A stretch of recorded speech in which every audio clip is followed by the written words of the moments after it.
আজকে টক ঝাল মিষ্টি চালতার আচার করব। বোরমার জন্য চালতাটা পাড়িয়া লেছি। দাঁড়া, কতগুলা চালতা হয়েছে দেখো, অনেকগুলা ঝুলি আছে চালতা এধারে। ও বোরমা, তোমার ধরে চালতা পাড়তে আসি গো। দেখো কতগুলা চালতা হয়েছে, নিয়ে চিনে ঝুলে আছে একদম। এটা এটা একটু পাকা পাকা হয়েছে, এটা পারবো। এটা বড় হয়েছে, কত বড় বড় গুলা চালতা হয়েছে দেখছো।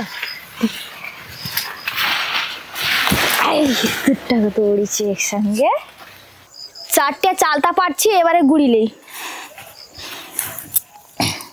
এটা তো ডাঁটি নেই পড়িছে,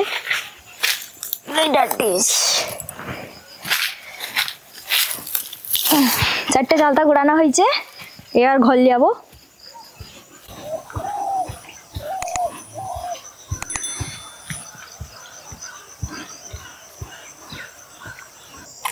এই চালতা দিয়ে টক ঝাল মিষ্টি চালতার আচার করবে মা। চলো দেখবো, চলো। চালতা আচারের জন্য চালতাগুলোকে কাটে নেব।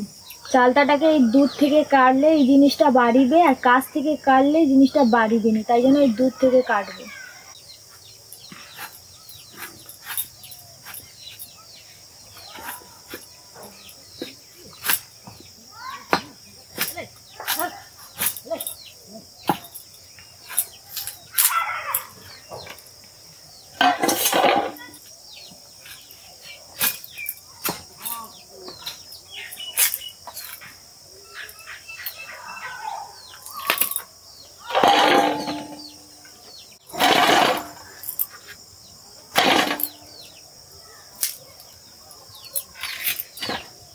অনেকেই চালতা মাঝখান দিয়ে কাটে, কাটলে কি হবে, এই যে অংশটা এটা হাতে লাগলে হাতটা হরকাইলে আর চালতাটা কাটতে পারবো না। তাই জন্য আমি যেভাবে পদ্ধতিতে চালতাগুলা কাটছি সেভাবে চালতাগুলা কাটলে চালতায় আর হাত হরকিবে নি। হাত বাকি চালতাগুলা ওরকম করে ছাড়ি নেবো। সবগুলা চালতাগুলা কেটে নিচ্ছি, চালতারের উপরে ছালগুলা ছাড়ি নেবো।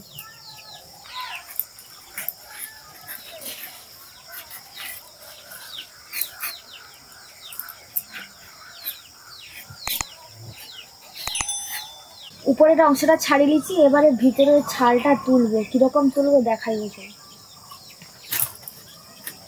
এরকম সরু সরু ভাবে কাটবো, কেটে ভিতরের অংশটাকে এইভাবে তুলবো। একটু কাটার পর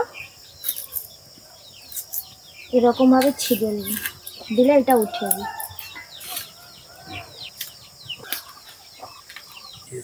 এটা কি চালতা? মনে করো একটা আচার খাবো, আচার খাবো। নমস্কার, গৃহস্থের রান্নাঘরে সবাইকে স্বাগত জানাই। মা আজকের একটা মজার রেসিপি বানাইবে। অনেক তো আচার খাইছ, এবার গাছ থেকে চালতা পাড়ে আনে টক ঝাল মিষ্টি আচার তৈরি করেছি। জিভে জল আনা আচার। উনুনটা ধরি দেই, ধরি দিয়ে কড়াটা বসি দিয়ে জল দিয়ে নুন হলুদ দিয়ে চালতাটাকে একটু সিদ্ধ করে নেবো। জল দিয়ে দিচ্ছি, এবারে হলুদ গুঁড়া দেবো। জলটা ফুললে চালতাটা দিয়ে দেবো। জল ফুটিছে, এবার চালতাটা দিয়ে দেবো।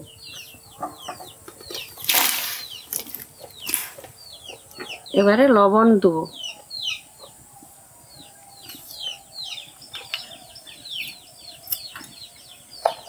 ঢাকাটা দিয়ে দিই সিদ্ধ হওয়ার জন্য। আমার চালতাটা সেদ্ধ হওয়াতে হোক, আমি ঐশীর জন্য খিচুড়ি স্কুল খিচুড়িটা লিয়া চলে আসি। যাও তাড়াতাড়ি আসবো। চালতাটা সিদ্ধ হয়েছে নাকি একবার খুলে দেখেলেই।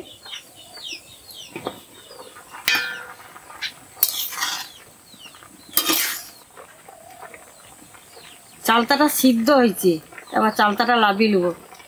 কড়া গরম হয়েছে, এবারে সর্ষের তেল দেবো।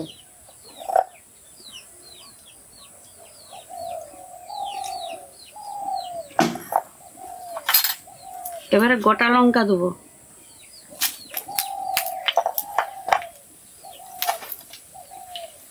পাঁচ ফোড়ন আর জিরা দেবো।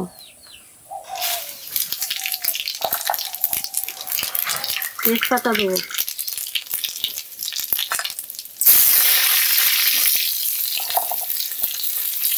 একটু হলুদ গুঁড়া দেবো। এবারে চালতাটাকে লাল লাল করে ভাজে নেব।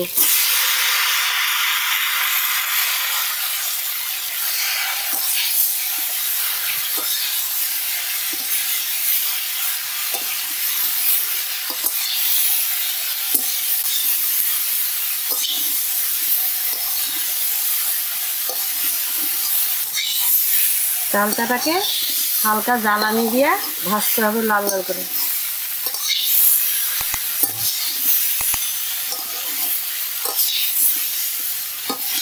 চালতাটা সিদ্ধ করার সময় নুন দিচ্ছি, এই জন্য আর নুন দিতে হবে না।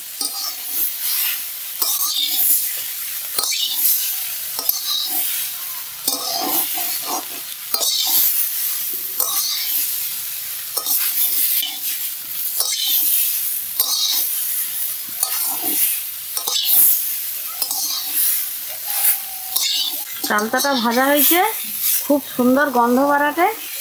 এরপরে চিনিটা দেবো, মানে চাইলে গুঁড়ো দিতে পারো।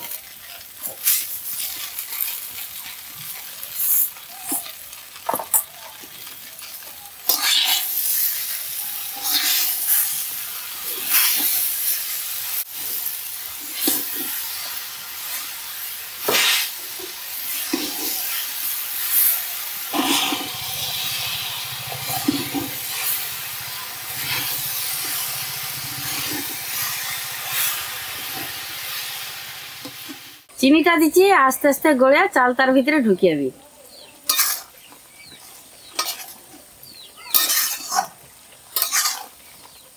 তো মানে আচারে কতটা মিষ্টি পছন্দ করা সেইভাবে চিনি বা গুড় দিতে পারো। চিনিটা গড়িছে, একদম অল্প আছে, আস্তে আস্তে করে মরবি যাতে লাল হয়ে যায়। একদম কাঁচা চালতাটা আচার করলে ভালো হয়, ছিবড়া হয়নি, কিন্তু পাকা চালতাটা আচার করলে ছিবড়া হয়। চালতাটাকে অল্প আছে অনেক সময় লাগতে হবে। চালতা আচার করতে অনেক সময় লাগে। চিনির রসটা পাতলা রাখলে কি হয়, চালতার মধ্যে ভালোভাবে ঢুকে যায়। রসটা যখন মোটা হয় তখন চালতাটা আঠা আঠা ভাব হয়। চিনির রসটা মরে এলে এটা পুরো লাল লাল হয়ে যাবে। এর সঙ্গে 1 ইঞ্চি আদা চুড়ে দেবো, ভালো সুন্দর গন্ধ বাড়ায়।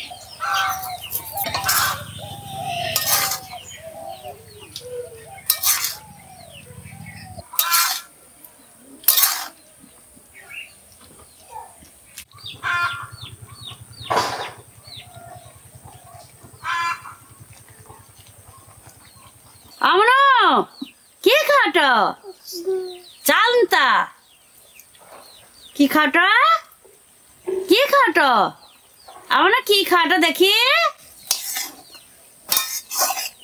কি খাটো তুমি, কি খাটো চালতা। চালতা আচার হয়েছে, এবার চালতা আচারটা লাভি নেবো। চালতা আচারে জিরা গুঁড়া দেবো, তাই জন্য জিরা গুঁড়াকে ভাজে লেসি, এবার গুঁড়া করে নেবো। চালতা আচারটা ঠান্ডা হয়েছে, আবার জিরা গুঁড়াটা দিয়ে দেবো।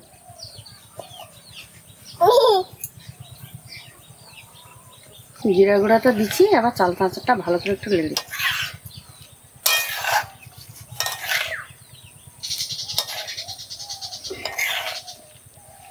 আচারটা তৈরি হয়েছে, ভালোভাবে ঠান্ডা হইলে কাঁচের জারে পুরবো। ঠান্ডা না হইলে কাঁচের জারে ঘাম হইলে আচারটা তাড়াতাড়ি নষ্ট হয়ে যাবে। আচারটা দীর্ঘদিন ভালোভাবে রাখার জন্য মাঝে মাঝে রোদ খাওয়াইতে হবে। যার থেকে আচার বানানোর সময় কোনো সময় ভিজা চামচ দিতে নেই, কারণ আচারটা তাড়াতাড়ি নষ্ট হয়ে যায়। চালতাটা কি সুন্দর হয়েছে দেখো, রস রস আছে, লাল লাল হয়েছে। চালতাটা খুব সুন্দর নরম হয়েছে। চালতাটাকে 1 ঘন্টা খানে রোদ খাওয়াইবো, তারপর ঠান্ডা হইলে কাঁচের জারে পুরবো।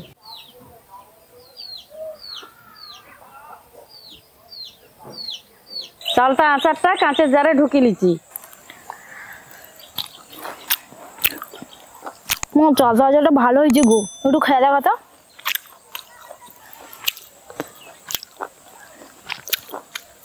আরে খুব সুন্দর হয়েছে, ঝালটা একটু কম হয়েছে। ওইখানে খাবে না, ওই জন্য ঝাল একটু কম দিচ্ছি। মিষ্টিটাও ঠিক আছে। তোমরা যদি ঝাল বেশি খাবো তাহলে জিরা গুঁড়ার সঙ্গে শুকনো লঙ্কাও গুঁড়া করে দিতে পারো। চালতার আচারটা কেমন হয়েছে কমেন্ট করে জানাও। ভালো লাগলে লাইক এবং সাবস্ক্রাইব করে পাশে থাকো।